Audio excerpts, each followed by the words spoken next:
ஆண்டவராகிய இயேசு கிறிஸ்து சர்வ வல்லவர். அவரால் கூடாத காரியம் ஒன்றுமே இல்லை. ஆதியாகமம் 2:7 நம்ம பார்க்கும் பொழுது எதுவுக்குமே உதவாத மண், அதாவது டஸ்ட், அ டைனி பார்ட்டிகிள், அதுக்கு எந்த விதமான உபயோகமும் இல்லாத அந்த பொருள் கர்த்தர் கரத்தில் வந்த உடனே அவருடைய சுவாசத்தில் ஜீவனை பெற்று ஒரு மனிதனாக யுத்த சேனையாக ஆதாம் எழுந்து நிற்கிறான்.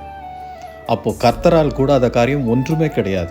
அப்போது ஒரு மண் கர்த்தருடைய கரத்தில் வந்தவுடனே ஜீவனை பெற்று உயிருள்ள ஆதாமாக எழ முடியும் என்றால், இன்னைக்கு நமக்கு இருக்கிற இந்த வியாதிகள், உலகத்தில் அதற்கு தீர்வே கிடையாது, மரணமே நிகழக்கூடிய சூழ்நிலைகள்னு எல்லாரும் சொன்னாலும், நம்ம கர்த்தர் கரத்தில் வந்துட்டோம்னா புதிய ஜீவனை நமக்கு கர்த்தர் கொடுக்கிறார்.